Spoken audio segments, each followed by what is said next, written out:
This week, we here at WMBD are focusing on remembering the destructive tornado that tore through Washington, East Peoria, and Pekin 10 years later. You sure are. And now our chief meteorologist, Chris Yates, joins us live in studio. So, Chris, what can you tell us about that day a decade ago? Now, Rebecca and Durante, it was a unique meteorological event and one that won't ever be forgotten by those who lived through it. It's Sunday, November 17th, 2013. The morning is off to a warm and comfortable start, but an incoming cold front spells trouble for central Illinois in just a few short hours. The events that are about to unfold over the Midwest have been forecasted well in advance. On November 14th, the Storm Prediction Center highlights the Mississippi and Ohio River valleys as an area that could potentially see severe storms, including tornadoes. In the days ahead, confidence in a significant severe weather event unfolding over the Midwest would increase, and SPC would expand the risk from a slight risk on the 15th to a high risk that stretches from Illinois to Ohio by 8 a.m. on the 17th. This high risk includes the potential for strong and/or long-track tornadoes. The night before, an area of low pressure takes shape over the Central Plains, and this low pressure deepens and approaches the Mississippi River. Breezy southerly winds bring an unseasonably warm and humid air mass to central Illinois, and by 10 a.m., the temperature in Peoria has risen to 69 degrees with a dew point of 62. As the cold front crosses the Mississippi River, an upper-level trough with a strong jet stream passes overhead. With the arrival of these colder temperatures aloft, the lid that held thunderstorms back that morning had been lifted, and the environment has become very unstable. Combined with strong wind shear, it's an explosive environment, and the countdown on this bomb is about to hit zero.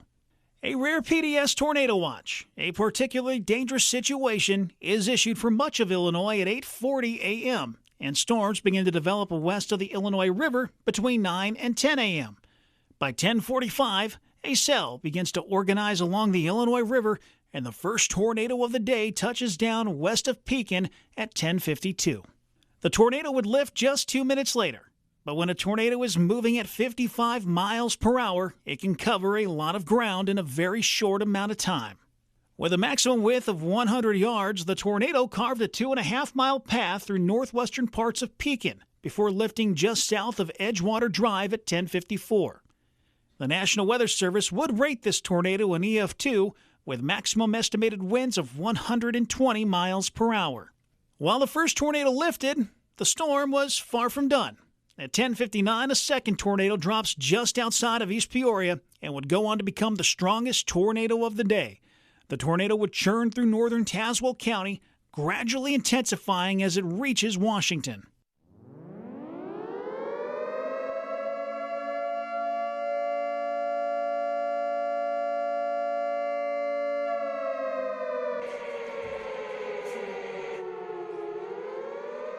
Reaching a peak intensity with estimated winds of 190 miles per hour as it moved through Washington, the tornado leaves a half-mile wide path of destruction in its wake. As it pulls away from the city, the storm shows a well-defined debris ball on radar, a sign that debris is being lofted thousands of feet into the air. The tornado continues to race to the northeast through Woodford County, passing just a mile west of the Parsons manufacturing plant and destroying the DeFries family Centennial Farm a few miles north of Benson. After clipping LaSalle County, the tornado eventually pushes into Livingston County and lifts 2 miles east of Long Point at 11:47 a.m. The tornado was on the ground for an astonishing 48 minutes and traveled a distance of just over 46 miles. It was responsible for 3 fatalities, 135 injuries, and more than 1,000 homes destroyed. The estimated damage cost is more than $1 billion. This long-track supercell was the biggest storm of the day, but it was just the start of a severe weather outbreak that would span 15 states. Those reports include 77 tornadoes, 42 instances of large hail, and 571 reports of damaging winds. In total, there were nearly 700 reports of severe weather across the country. 10 years later, the physical scars from that storm are still visible. And while the emotional scars of that day will continue to run deep and never fully heal, the way Washington has bounced back shows how and why this community is and always will be Washington strong. I received a significant amount of emails from viewers telling me their firsthand accounts of that day, many heart-wrenching. And as a fairly new resident to Washington, I've got to say I remain impressed by the strength of this community, and I'm proud to call it home. For more stories about Washington's recovery over the last 10 years, you can visit our website, ciproud.com.